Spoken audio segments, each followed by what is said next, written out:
Hermanos, bienvenidos una vez más a Tesoros del Cielo. Les saluda su hermana Sandra Lecaro de Cárdenas, contenta de que el Señor nos da vida y salud para poder juntos estudiar la palabra del Señor. Hoy nos toca estudiar estamos en la serie de Daniel, el libro de Daniel, el profeta judío, ¿no? Que el Señor usó para hablarnos de los tiempos del fin, los tiempos finales, ¿no? Y estamos en Daniel capítulo 9, estudiando el último versículo, Daniel 9, versículo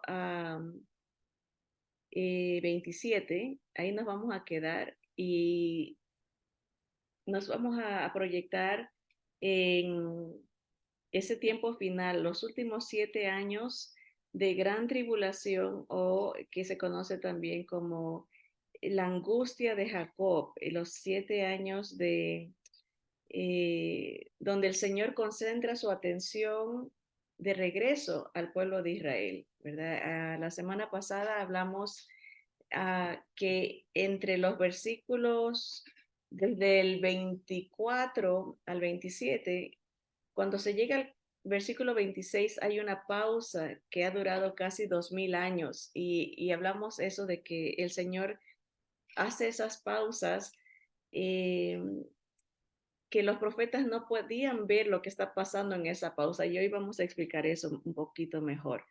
Nos quedamos, para recapitular, la pausa entre la muerte del Señor Jesús y la última semana de Daniel, dentro de las 70 semanas de la profecía, ¿no? A las 69 semanas se le cortaba la vida al Mesías príncipe. Eso vamos a verlo en el versículo 26, para recapitular. Aquí estamos, versículo 26, dice: y después de las 62 semanas se quitará la vida al Mesías. Ya habían pasado 7 semanas anteriormente a eso, por eso es la semana 69.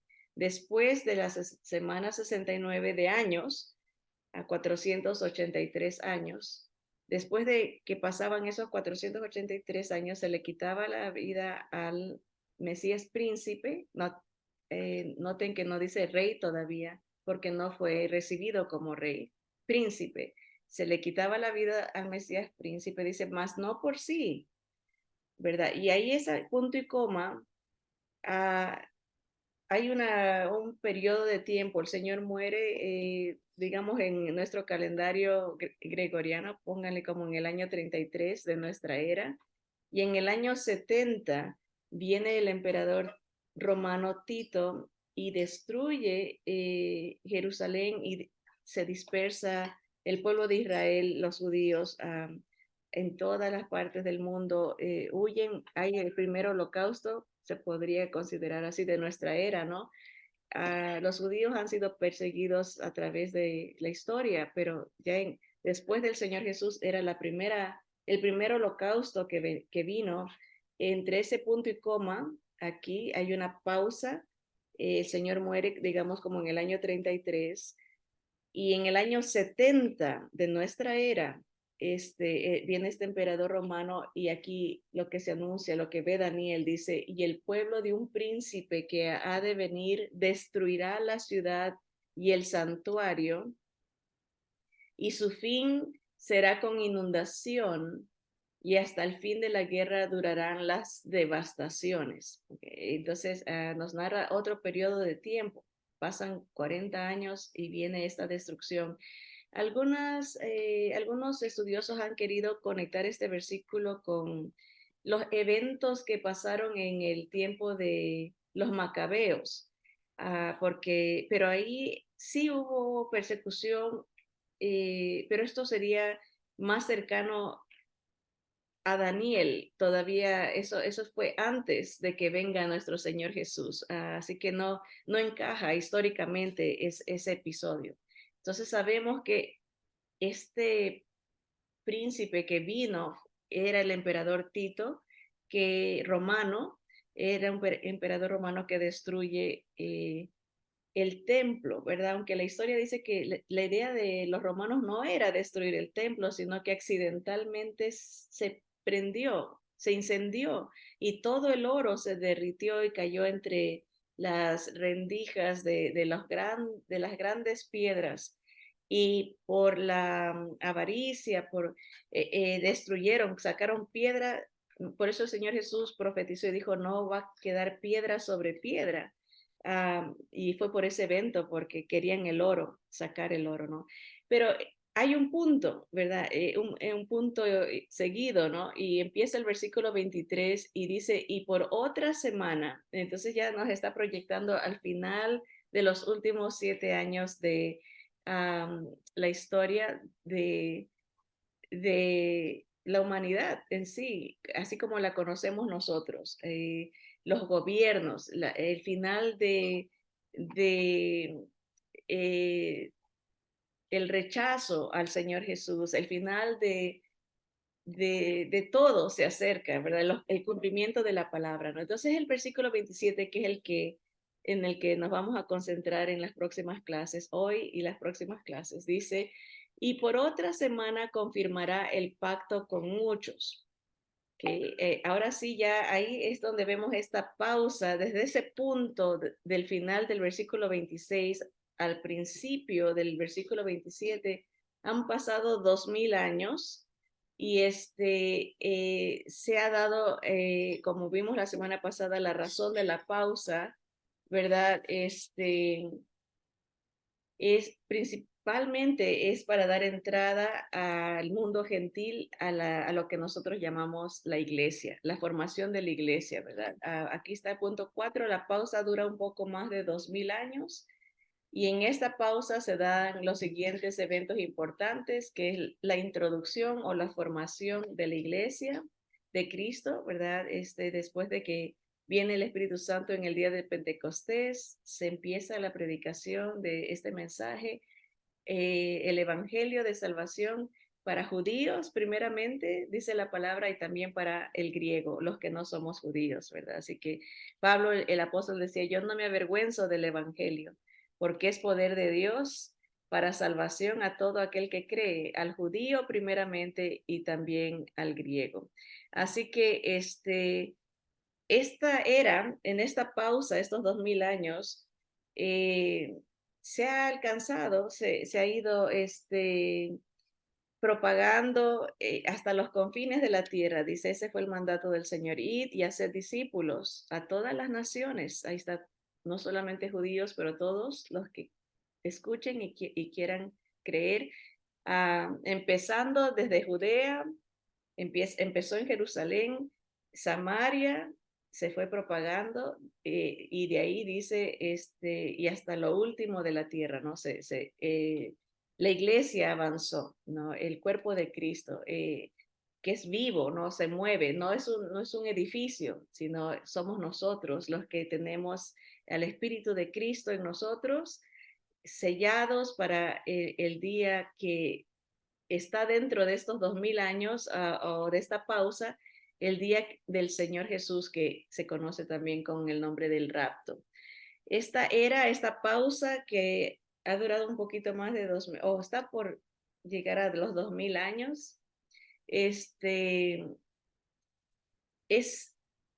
única, porque es el único tiempo en la historia de la humanidad donde ha existido Israel y la iglesia al mismo tiempo. Desde 1948, que se forma de nuevo Israel, empieza una etapa muy especial en esta pausa, porque estamos en la tierra los dos amores de Dios, ¿verdad?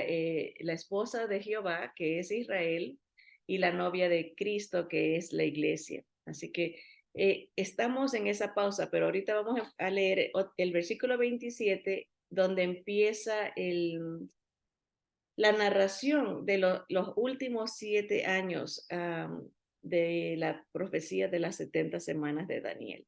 Así que dice la palabra en Daniel 9:27, y por otra semana confirmará el pacto con muchos, a la mitad de la semana hará cesar el sacrificio y la ofrenda, y después con la muchedumbre de las abominaciones vendrá el desolador hasta que venga la consumación y lo que está determinado se derrame sobre el desolador. Bien, algunos maestros tratan de conectar también esta porción con el emperador Tito y decir, en él se cumplieron los 490 años y esto ya es del pasado, no hay por qué estar viendo algo o esperar algo, un cumplimiento en el futuro. Pero hablando del desolador y de lo que está por derramarse sobre él, dice Daniel, un juicio, ¿verdad?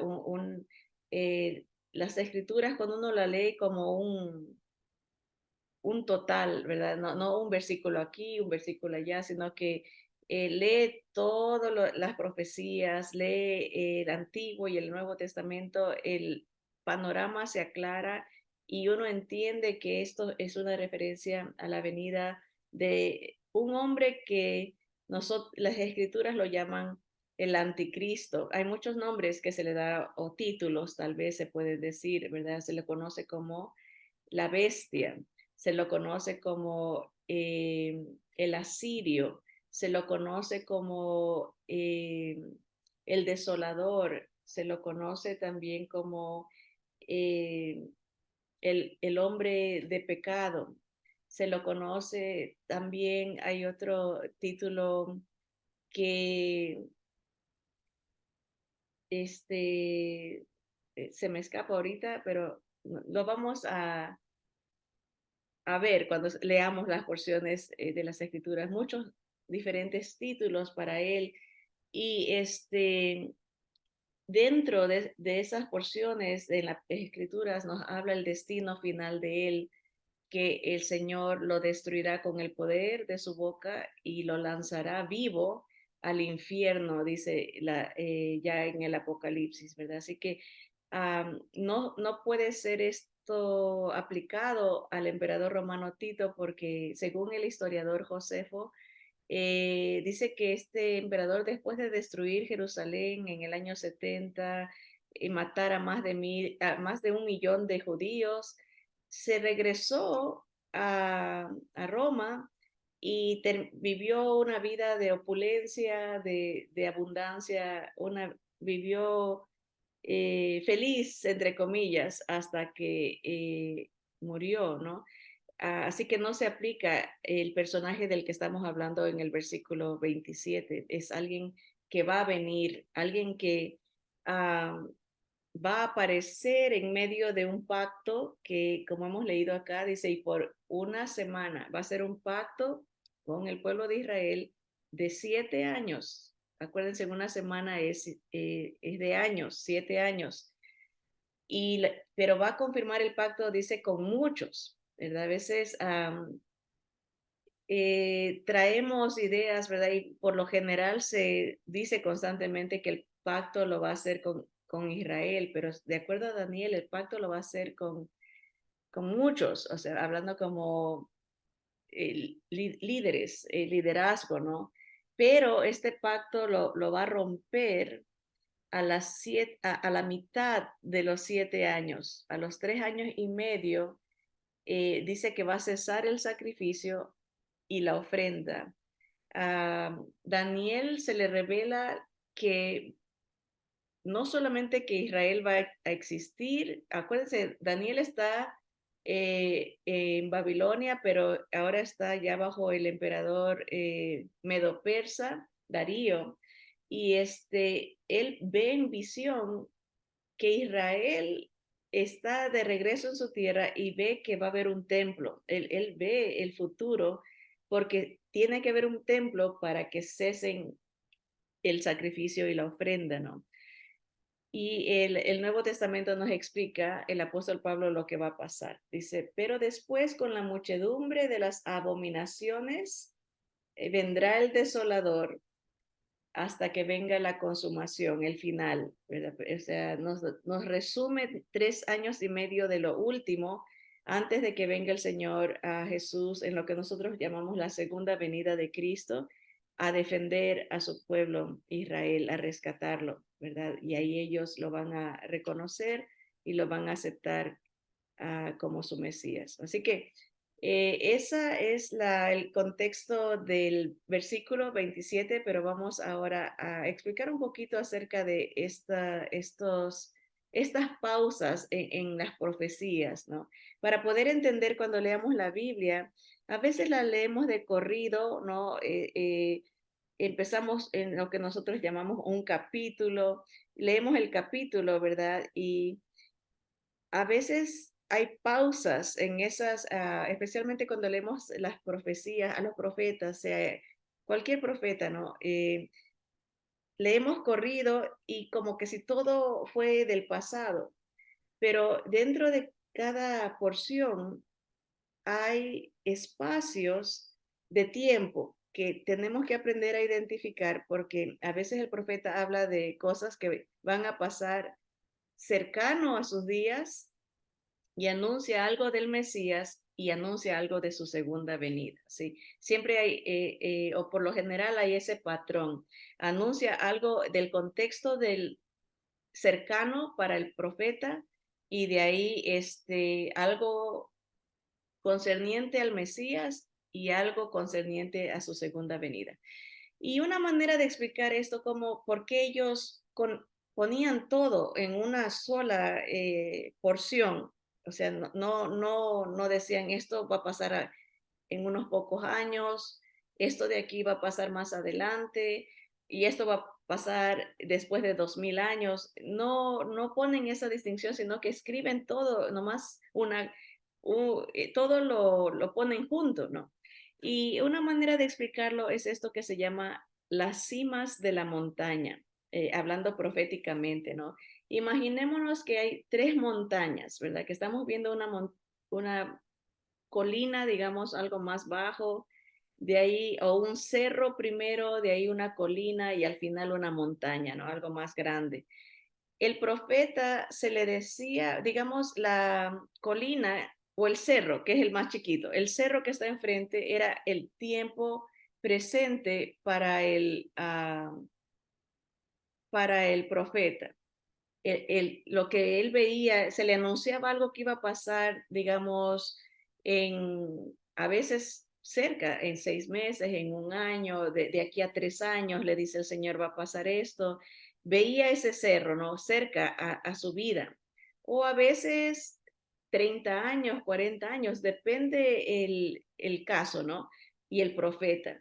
Pero detrás de esa colina, que era lo que iba en el tiempo presente para el profeta,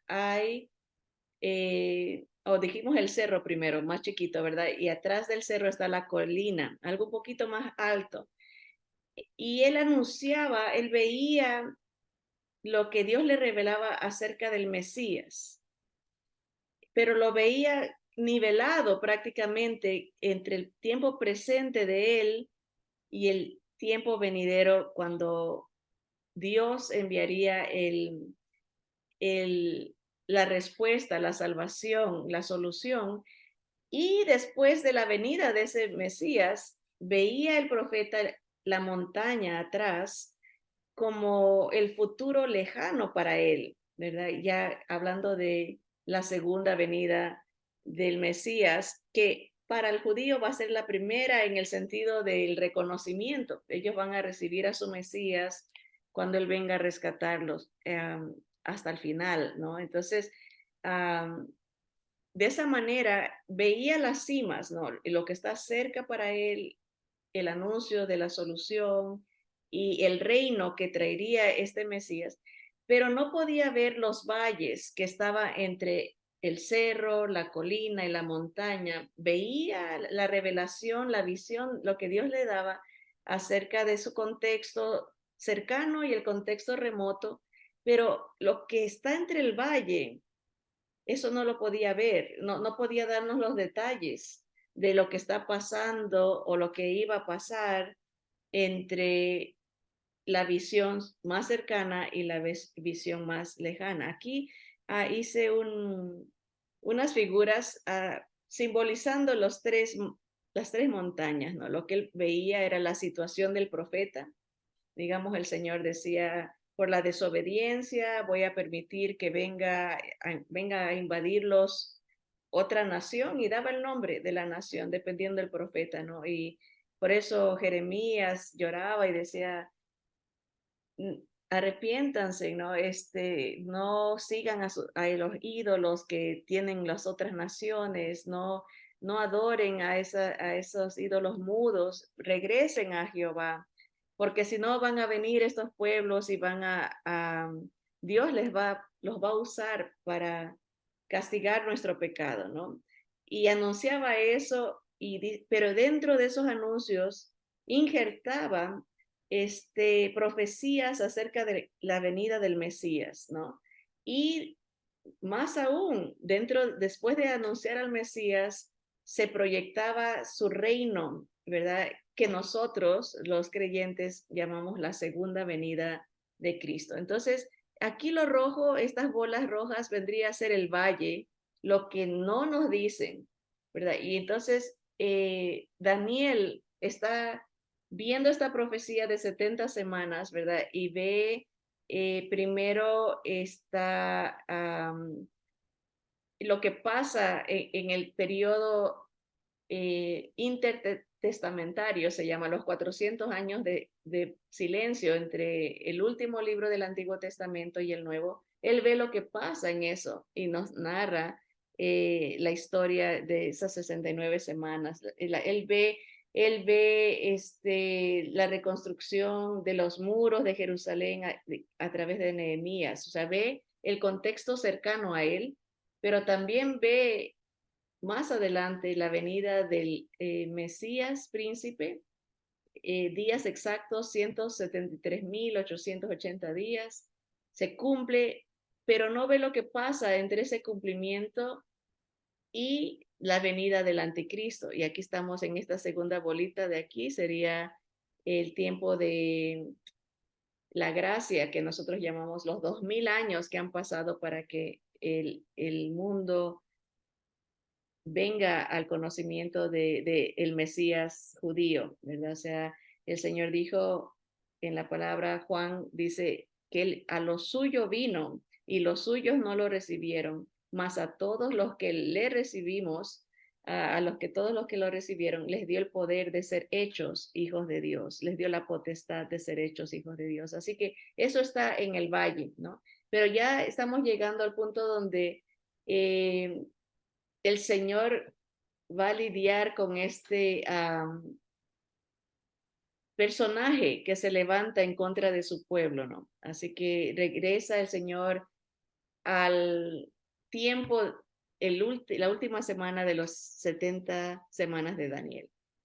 Así que eso como un contexto general. Vamos a ver un ejemplo de esto, de cómo los profetas veían el contexto cercano, hablaban del Mesías y de ahí se proyectaban al fin, ¿verdad? Pero todo en un solo capítulo, entonces no, cuando lo leemos tenemos que aprender a diferenciar dónde es lo cercano al profeta, en qué momento nos empieza a hablar del Mesías y en qué momento nos anuncia el reino o el gobierno del Mesías, ¿verdad? Dice Zacarías 14, dice, he aquí, el día de Jehová viene, y en medio de ti serán repartidos tus despojos. Le está hablando a Israel, dice, porque yo reuniré a todas las naciones para combatir contra Jerusalén. ¿Okay? Para entender este contexto tendríamos que leer los capítulos anteriores para ver dónde está el contexto cercano al profeta, porque aquí ya se está proyectando al final el tiempo difícil que va a pasar Israel. Y vamos a ver cómo lo proyecta el profeta. Nuevamente, Zacarías 14 dice, he aquí el día de Jehová viene y en medio de ti serán repartidos tus despojos, porque yo reuniré a todas las naciones para combatir contra Jerusalén. Y la ciudad será tomada y serán saqueadas las casas y violadas las mujeres, y la mitad de la ciudad irá en cautiverio. Mas el resto del pueblo no será cortado de la ciudad. ¿ok? Ahí hay un punto, ¿verdad? Que entonces nos habla de que en la voluntad soberana del Señor, Él va a permitir que todas las naciones, dicen aquí, vengan en contra de Israel. Se van a llevar a la mitad de ellos, va a haber aquí grandes atrocidades, dice, será saqueadas las casas, violadas las mujeres, ¿verdad? La mitad se irá en cautiverio, mas el resto del pueblo no será cortado de la ciudad. Pero entre ese punto, ahí, en esa pausa, dice, después saldrá Jehová y peleará con aquellas naciones. Ven, aquí hay un punto, el profeta no ve lo que va a pasar en ese periodo, ya nos anuncia al final, Dios se levanta y va a rescatar a su pueblo. Casi como lo que Daniel nos está diciendo. Por una semana va a haber un pacto, entre muchos se van a hacer un pacto, pero a la mitad del camino va a haber un ataque contra el templo de los judíos, va a haber abominaciones, atrocidades contra Dios, blasfemias, ¿verdad? Pero Zacarías no nos está diciendo eso, nomás nos dice, aquí está, empieza la persecución. Más bien, Daniel nos dice, empieza la persecución y viene el final para el desolador. Aquí Zacarías nos da un poco más de detalles, pero en ese punto, después del versículo 2, ya no nos dice qué es lo que va a pasar, nomás nos anuncia que Jehová se levanta, Dios viene a pelear contra aquellas naciones, ¿verdad? En otras palabras, lo que las otras porciones bíblicas nos revelan como la segunda venida del Señor, porque la segunda venida del Señor tiene que ver con Israel, viene a rescatar a Israel, viene a establecer su reino en Jerusalén. Entonces, aquí ya nos está hablando de ese tiempo. Entonces, podemos decir, del versículo 1 al versículo 2 se nos habla de un periodo de tiempo, pero el profeta no ve lo que está pasando, los detalles, pero ve el final cuando viene el rescate, ¿verdad? Después saldrá Jehová y peleará con aquellas naciones como peleó en el día de la batalla. Y se afirmarán sus pies en aquel día sobre el monte de los olivos.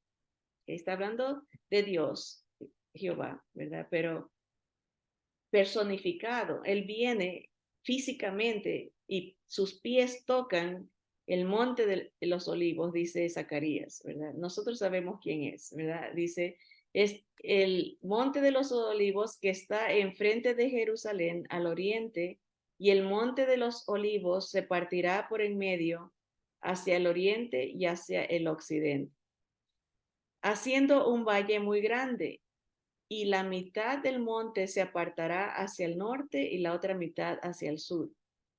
Y huiréis al valle de los montes, porque el valle de los montes llegará hasta Asal. Huiréis de la manera que huisteis por causa del terremoto en los días de Usías, rey de Judá, y vendrá Jehová mi Dios, y con él todos los santos. Viene Dios con sus santos. Nosotros sabemos que es una referencia a los creyentes que regresamos con Jesús a establecer su reino. Así que vemos esta porción, ¿no? Se habla del tiempo cercano al profeta, porque muchos pueden aplicar esto a invasiones que han tenido, ¿verdad? Pero es muy específico, ¿no? En ese punto habla, pero va a venir Jehová y va a pelear va a pelear a favor de ellos, los va a defender, va a pisar el monte de los olivos, va a haber un terremoto, se va a partir el monte en dos, se va a hacer un valle, va a ser algo terrible. Y ahí corté porque ahí no se acaba la porción, pero inmediatamente después de eso nos va a hablar de la restauración del mundo, el tiempo del milenio. Entonces vemos en un capítulo, este es un ejemplo nomás de muchos que hay, que el profeta puede ver algo que tiene relación con su tiempo, ¿verdad? Algo que habla del Mesías y algo que habla de su reino, ¿verdad? Aunque aquí tendrían que leer después del capítulo 14, los versículos subsiguientes después del versículo 5. Así que ese es un ejemplo. Pero Vamos ahora sí a concentrarnos, nos queda muy poquito tiempo, pero en las próximas clases vamos a concentrarnos en el tiempo que se ha denominado como el tiempo de la gran tribulación, los últimos 7 años um, de gobierno humano. Ya no va a existir las naciones como nosotros las conocemos, sino el reino del Mesías desde Jerusalén se va a implementar. También se lo conoce este periodo como la angustia, la angustia de Jacob. Jacob es el nombre original, a Jacob se le cambió el nombre a Israel, Dios le puso el nombre Israel. Así que vamos a empezar con el Salmo 120. Como detalle, quiero que si hacen esta tarea, un deber de leer el Salmo 120, 121 y el Salmo 122 para ver esta revelación progresiva, ¿no? Aquí tenemos el Salmo 120, versículo 5 al 7, dice, ay de mí que moro en Mesec y habito entre las tiendas de Cedar. Mucho tiempo ha morado mi alma con los que aborrecen la paz. Yo soy pacífico, mas ellos, así que hablo, me hacen guerra. Él está hablando el rey David, pero personificando a Israel, ¿no? He habitado mucho tiempo en un territorio donde nadie quiere la paz, ¿verdad? Me hacen guerra, hablo y me hacen guerra. Ese es el Salmo 120. El Salmo 121 habla de que, ¿de dónde viene mi socorro? Mi socorro viene de Jehová, alzaré los ojos a los montes, ¿verdad? Él no se cansa, no se fatiga, dice el Salmo 120, no se adormecerá ni dormirá el que te guarda, ¿verdad? Está hablando aquí de tiempos de guerra, tiempos de turbulencia, ¿verdad? Pero el Señor, el Salmo 121 habla de la protección que Él les dará, habla de la cobertura, ¿verdad? Del sol no te fatigará, ni la luna, el sol de día, ni la luna de noche. He aquí, otra vez repite, no se adormecerá, ni dormirá el que guarda Israel. Salmo 121. Pero ¿qué dice el Salmo 122? Si entendemos la palabra, la conexión que hay entre una profecía y otra, nos está dando claves, ¿no? De lo que va a pasar, cómo Dios va a proteger a su pueblo y la gloria venidera en el reino del Señor. Así que vamos a ver el Salmo 122, por aquí lo puse. Tengo bastante material que quiero compartir con ustedes, pero sé que por aquí lo puse para regresar a esta idea del conecte de, de profecías, ¿no? Cosas que hablan del tiempo presente del profeta o no lo puse aquí. Entonces vamos a buscarlo. Ustedes búsquenlo en su Biblia. Vamos a el Salmo 122, porque, sí lo puse, pero está hasta el final. Salmo 122, que dice en la parte del versículo 6 en adelante, dice, pedid por la paz de Jerusalén. Sean prosperados los que te aman, sea la paz dentro de tus muros y el descanso dentro de tus palacios. Por amor de mis hermanos y mis compañeros, diré yo, la paz sea contigo. Por amor a la casa de Jehová, nuestro Dios, buscaré tu bien. Entonces vemos cómo se conectan esto, nosotros les llamamos, les hemos puesto números, ¿verdad? O capítulos, tal vez se puede decir, pero eh, nos hablan de algo que el profeta estaba viviendo en su momento, pero al mismo tiempo anuncia algo que el Mesías va a hacer por ellos y el final, la paz en Jerusalén, ¿verdad? Por amor al Señor, dice, por amor a su templo, algo que viene, ¿no? El Señor va a tener su templo en Jerusalén y por amor a ese plan divino, ¿no? Voy a procurar y voy a orar por la paz de Jerusalén. Así que eso se puede ver en cada porción del Antiguo Testamento, es ese patrón, ¿no? De que hay algo que se aplica al momento, algo que habla del Mesías y algo que habla de su reino. Pero ese reino se conecta con este tiempo de la gran tribulación, porque es lo que viene al final. O sea, el tiempo de la gran tribulación son 7 años de gran destrucción en la tierra, pero son 7 años donde el enfoque de Dios regresa hacia su pueblo para rescatarlo, para revelarse a ellos. Su Mesías regresa para poner su reino desde Jerusalén. Entonces, lo que hemos leído desde el Salmo 120, ¿no? Habla la guerra que viene, habla de la protección de Dios y habla de la paz permanente que Dios le va a dar cuando el reino del Señor se establezca en lo que la Biblia denomina como el milenio. Entonces, en muchas porciones, cuando lean otra vez el Antiguo Testamento, lean las profecías, tengan presente eso. Traten de identificar qué parte es relacionada al contemporáneo, al profeta, ¿no? Y en qué parte se puede identificar algo que habla del Mesías y en qué parte habla de su reino o el milenio, ¿verdad? Así que vamos a ver, regresando a hablar de de la gran tribulación y el tiempo de angustia.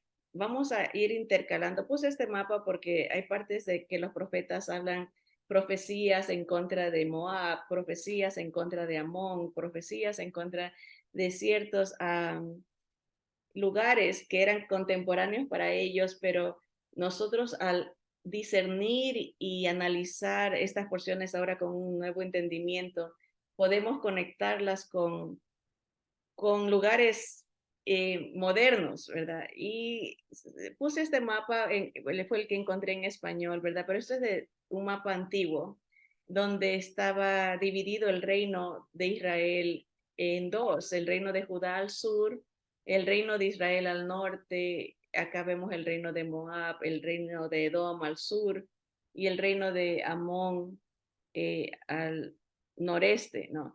Pero me llamó la atención que en este mapa, y es un paréntesis, ¿verdad? Esto, aunque pareciera que no tiene que ver con lo de los tiempos de la gran tribulación, pero es importante, sí tiene que ver, porque miren, aquí en el lado del mapa, aquí rosado, dice estados filisteos, y miren a dónde está Gaza, ¿verdad? Así era en los tiempos del Antiguo Testamento.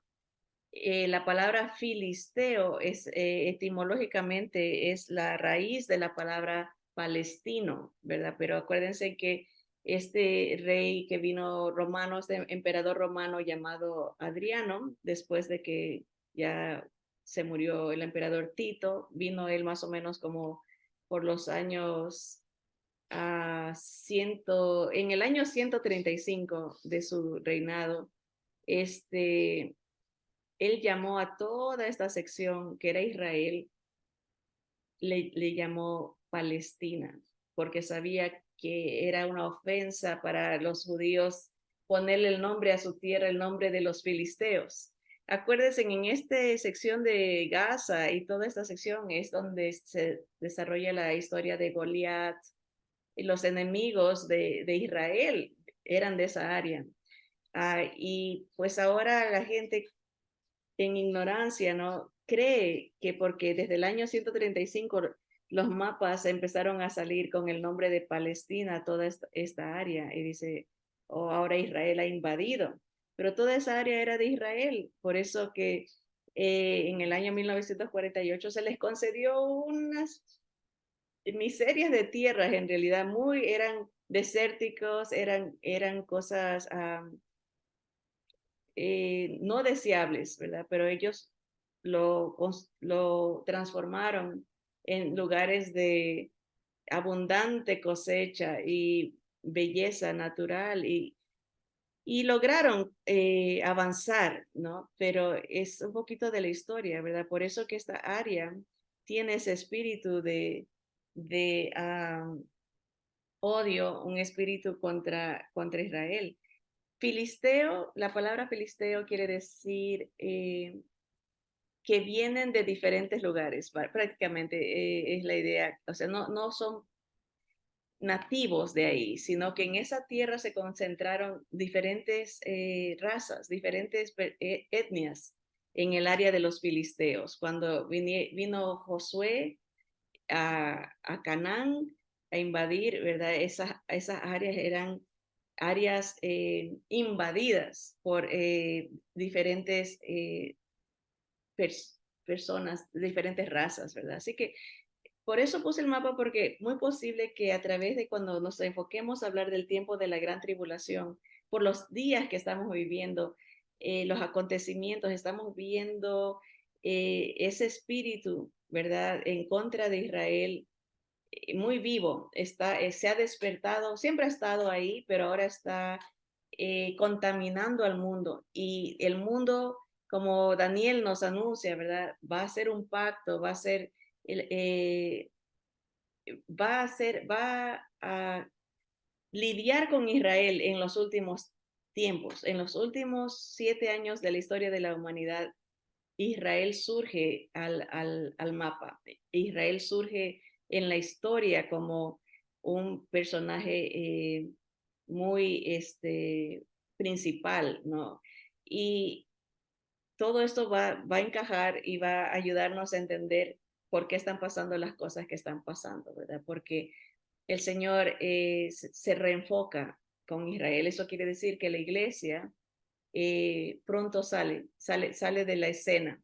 Veámoslo como una película, ¿no? Ahorita la iglesia tiene que salir para que el enfoque empiece en esos últimos 7 años otra vez con Israel. Y estamos viéndolo el principio. Cualquiera puede decir, bueno, ¿qué tiene que ver todo esto de las profecías de Daniel? ¿Es acerca de Israel? ¿Es acerca del sufrimiento que ellos van a pasar? Pero ¿cómo me afecta a mí como creyente o como no creyente? ¿Verdad? ¿Qué tiene que ver esto conmigo, no? Es muy importante porque primero habla de la fidelidad de Dios, el plan de Dios a través de las edades. La Biblia nos revela todo. El fin desde el principio, dice el Señor, yo te revelo el fin para que sepas que yo soy Jehová, ¿verdad? Que yo soy Dios, yo conozco todo. Y el que conoce la palabra, pues tiene el nivel de confianza, de paz, de esperanza que el creyente tiene por confiar en el Señor y lo que nos ha revelado es indescriptible. O sea, sabemos que el Señor tiene el control, Él está tratando con su pueblo a través de esta prueba de fuego que van a pasar en estos 7 años de gran tribulación. El Señor va a salvar a un remanente, va a abrirles los ojos, va a rescatarlos, ¿verdad? Y obviamente la iglesia tiene un plan, un puesto, ¿no? Antes de que eso pase, pues salimos de la película, ¿no? Y es un llamado, ¿no? El que no está en el Señor, el que no tiene a Cristo, está perdido. El que no tiene al Salvador no tiene esperanza.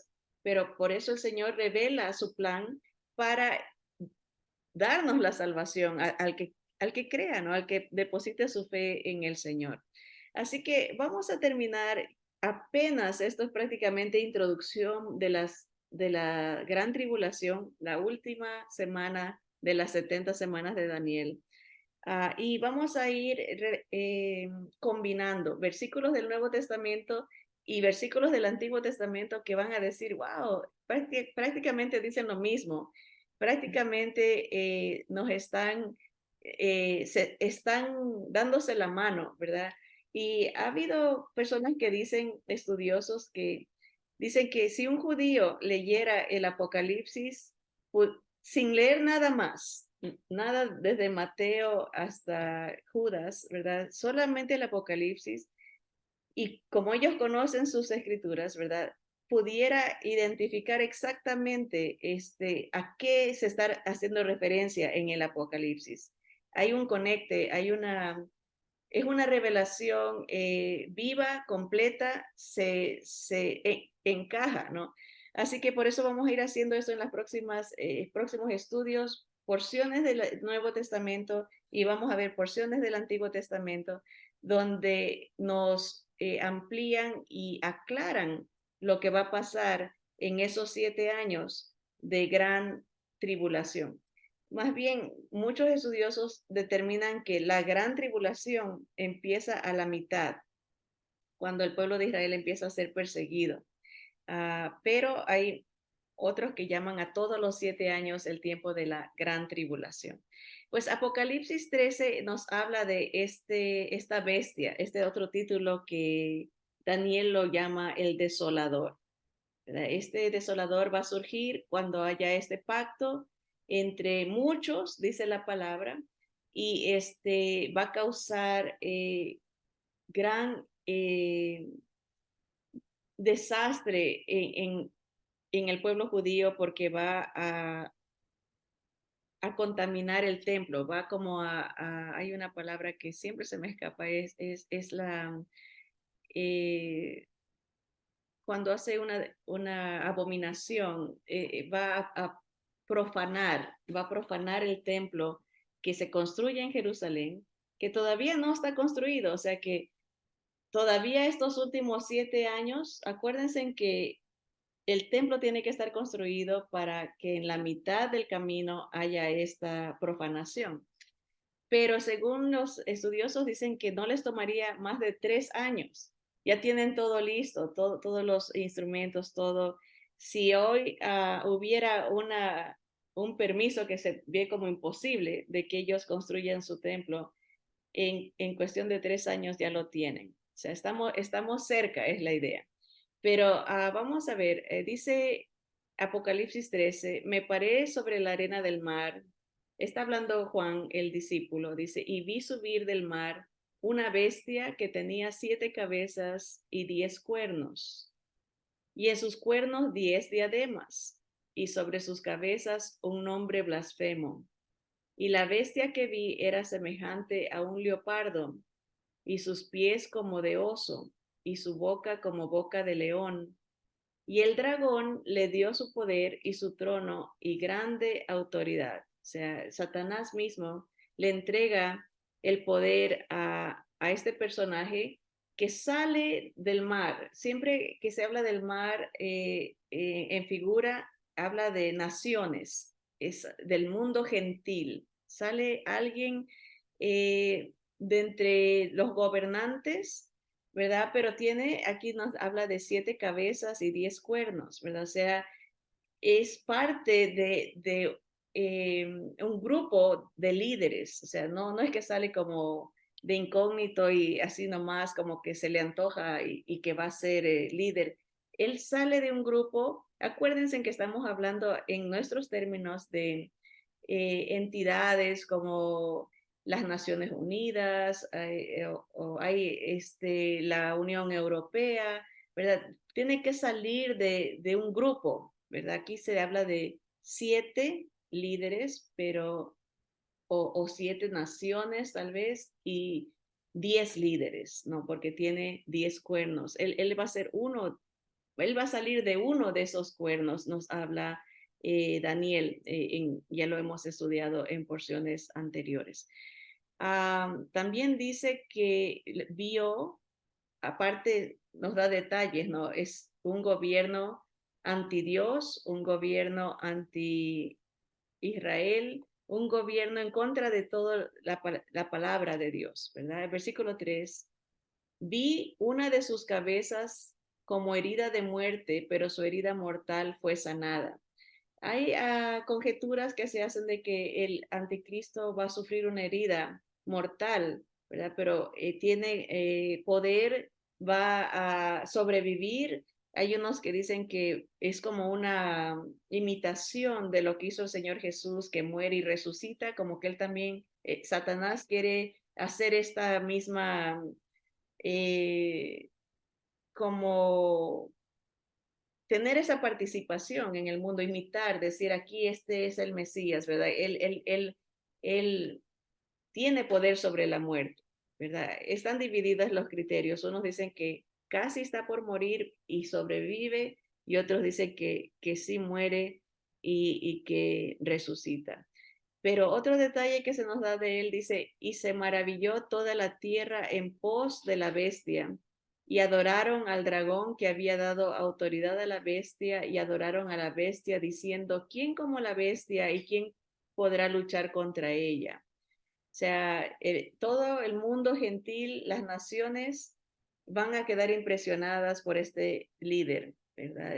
Lo van a considerar prácticamente un salvador, ¿verdad? Y viendo las circunstancias en que estamos viviendo, muy posible que las cosas empeoren en vez de mejorar, porque se necesita que salga alguien que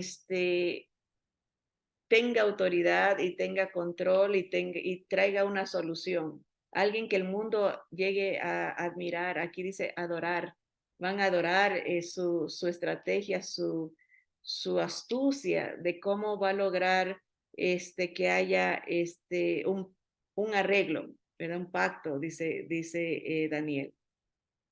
También se le dio boca que hablaba grandes cosas y blasfemias. Va a impresionar a la gente con su filosofía, con sus doctrinas en contra de Dios. Va a encontrar una solución que a todo el mundo le va a gustar. Obviamente a todo el mundo incrédulo. No estamos hablando del mundo que no entiende el plan del Señor, ¿verdad? Dice, y se le dio autoridad para actuar, aquí está el tiempo, 42 meses. Eso es 3 años y medio, 42 meses. Y abrió su boca en blasfemias contra Dios para blasfemar de su nombre, de su tabernáculo y de los que moran en el cielo. Noten, él va a hablar en contra de personajes que están en el cielo, los que moran en el cielo. No, acuérdense que estamos hablando que la iglesia para estas alturas no está, los creyentes nos hemos ido, ¿verdad? Entonces va a hablar contra Dios, contra el tabernáculo que se espera que se construya, ¿verdad? Que tiene que estar ahí porque Daniel nos habla que va a entrar al tabernáculo y va a hacer grandes abominaciones. El Apocalipsis nos habla del tabernáculo, este líder que va a salir de entre las naciones, va a hacer un pacto, pero a la mitad lo rompe. 42 meses, va a perseguir, hablando blasfemias, va a hablar contra el pueblo judío, contra el templo, el tabernáculo y contra el pueblo de Dios. Dice el versículo 7, y se le permitió hacer guerra contra los santos y vencerlos. Aquí es muy importante aclarar la palabra santos. Se denomina santos a diferentes categorías de creyentes en Dios. Hay los santos del Antiguo Testamento, hay los santos del Nuevo Testamento, la iglesia. Los creyentes, no piensen en imágenes. Santo quiere decir alguien separado para la gloria, separado por y para, separado por Dios, separado por Cristo.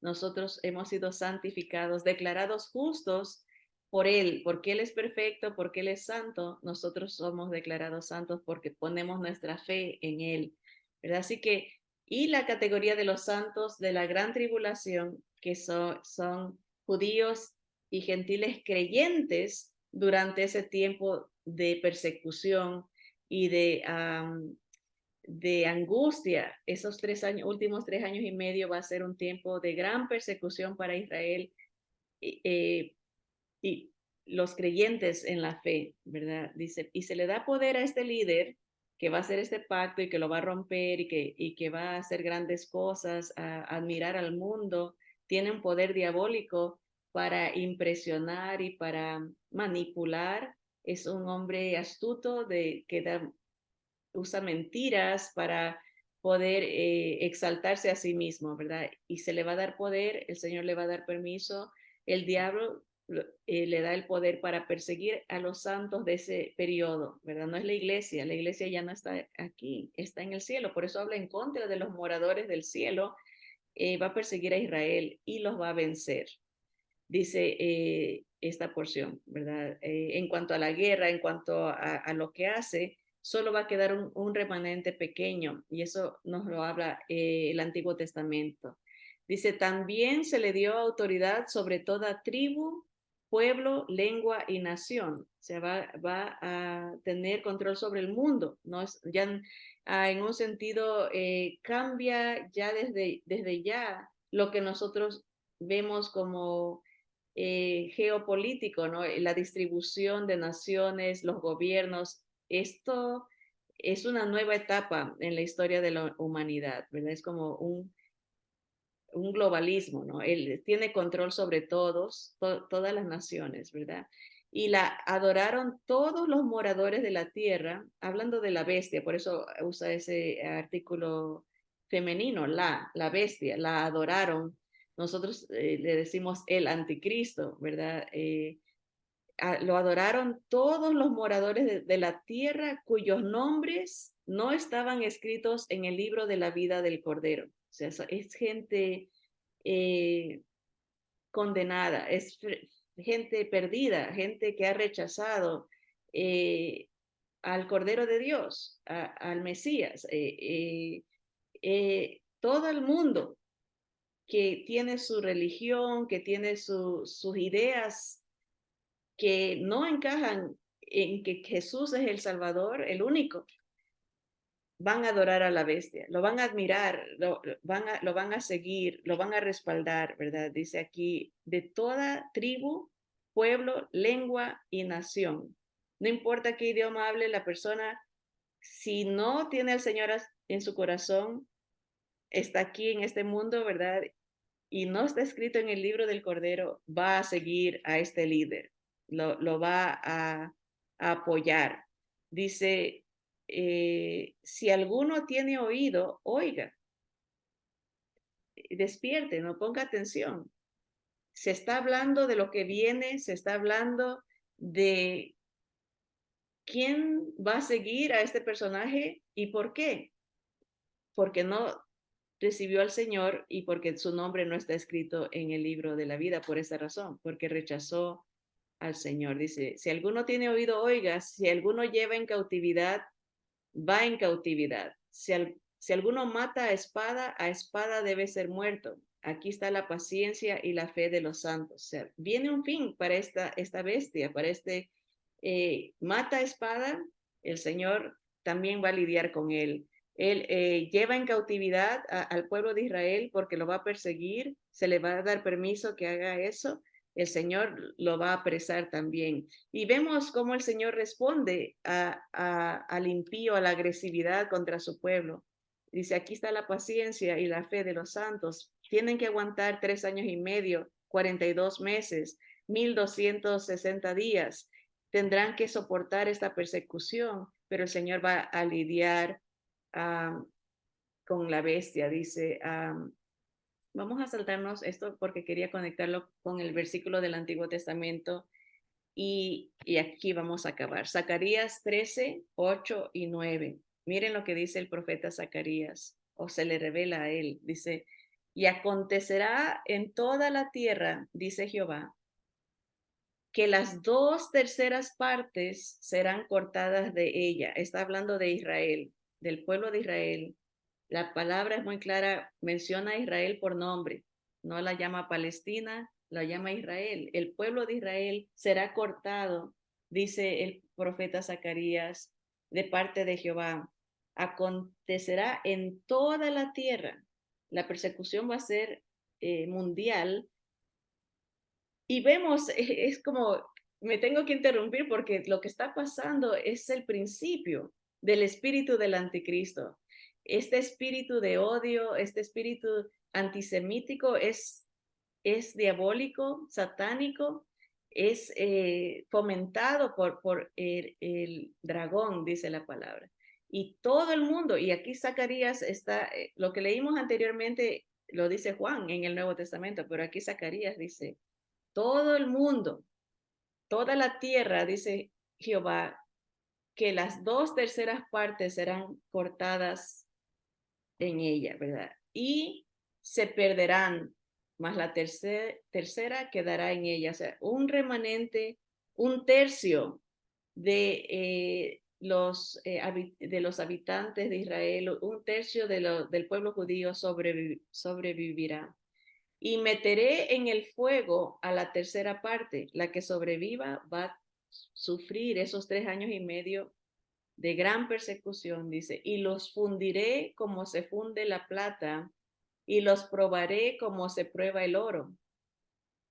Él invocará mi nombre y yo le oiré y diré, pueblo mío, y él dirá, Jehová es mi Dios. ¿Verdad? Este proceso de sufrimiento llevará al pueblo a una búsqueda de su Dios, ¿verdad? A una búsqueda de su Mesías. El pueblo invocará al Señor y el Señor le responderá. Habrá una unión entre el Señor y su pueblo, ¿verdad? Y está determinado el plan, el Señor lo ha descrito en la palabra y nos proponemos estudiar esto en las próximas semanas de la gran tribulación y la venida de este hombre de pecado, el anticristo, pero siempre recalcando que todavía hay tiempo para judíos y gentiles de que no pasen ese tiempo y escapen de lo que viene a través de la aparición de nuestro Señor en los aires que nos va a llevar, nos va a sacar de aquí. Si llegan a pasar por ese tiempo de gran tribulación, saber que el Señor regresa al final con su pueblo, con sus santos, regresa para rescatarlos, regresa para eh, ser su Dios, regresa para establecer su reino y para restaurar la tierra, porque esos 7 años, como veremos, serán tiempos de gran destrucción, de gran muerte, de gran desastre para la tierra. Y el Señor no quiere que pasemos eso. Por eso dice que Él nos ha sellado para que cuando Él venga, busque a los que tenemos su espíritu, ¿no? Y nos saque de lo que viene. Todo está revelado en las escrituras, es tiempo de muy serios de analizar nuestro futuro eterno, analizar nuestra postura, con quién estamos, o con Dios o con el dragón. ¿Estamos con su pueblo o estamos con el anticristo? ¿Verdad? Se puede ver ya desde ya el espíritu. Así que son tiempos muy fascinantes, muy emocionantes porque hablan de tiempos de determinación, tiempos de no medias aguas. O eres o no eres, dice la palabra. Jesús mismo dijo, o estás conmigo o estás en mi contra. Ya no hay tiempo de parcialidades, ¿verdad? El Señor no trabaja en lo gris, es blanco, ¿verdad? Es de un lado, no se puede estar de dos lados, no se puede servir a dos señores y es tiempo de definición. Esa era la palabra que andaba buscando. Es tiempo de que el mundo del creyente se defina con quién está. Y por eso dice el Señor, el que es santo, santifíquese todavía. Y el que es pecador, sigan lo mismo, porque no va a cambiar. Pero el creyente entiende, ¿no? Y se acerca al Señor, se enciende las lámparas, está vigilante, porque el tiempo se acerca. Así que vamos a orar y vamos a terminar esta introducción de la gran tribulación que vamos a enfocarnos en clases futuras. Amado Padre Celestial, te damos gracias, Señor, porque tú has revelado tu palabra, tu verdad. Tu verdad triunfa, Señor. Tu verdad es eterna, Señor. Y no importa lo que el mundo crea, lo que el mundo se invente, las corrientes que vengan, los reinos suben y caen, dice tu palabra. Pero el cielo y la tierra pasarán, pero tu palabra no pasará. Lo que has revelado, tu verdad permanecerá. Sabemos, nuestro Señor Jesús dijo que Él era la verdad, Él era la vida y Él era el camino. Señor, gracias porque hay un camino para escapar de lo que viene. Señor, gracias porque hay una verdad que alienta al que sufre y al que va a pasar por este tiempo, que hay esperanza. A pesar de lo que viene, hay un rey que viene, hay una solución tanto para Israel como para los creyentes que salgan en ese tiempo. Señor, gracias. Gracias porque tu misericordia permanece para siempre, Señor. En medio de tanta oscuridad, tu luz brillará más fuerte, Señor. Gracias, Padre, porque has escogido a tus siervos para revelar tus verdades, Señor.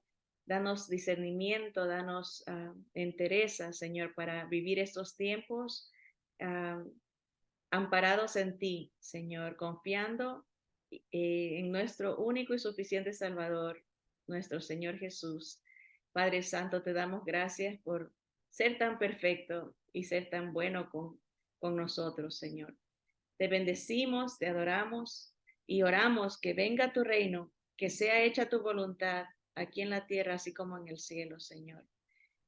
En tu nombre oramos, Jesús. Amén y amén.